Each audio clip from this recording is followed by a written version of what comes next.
every day indoda iyahlaselwa. Iyahlaselwa psychologically, iyahlaselwa morally. Yabo bonke no pornography labantu bokuhlasela into to destroy. Mongabuka i-effect yalezo zinto, they destroy your morals.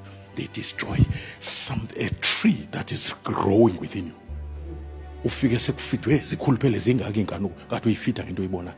Indoda kufanele ibhasophe i-eye gate yayo ngoba iseduze nenhliziyo yendoda. But iye gate endodweni i-distance ithe kuba kude ngoba indoda into eyizwayo ayiye straight enhlizweni, ivaya engqondweni icatshangwe. Ubana bayizwa nje ngisho into mayingena la ayiqondi la. Hayi.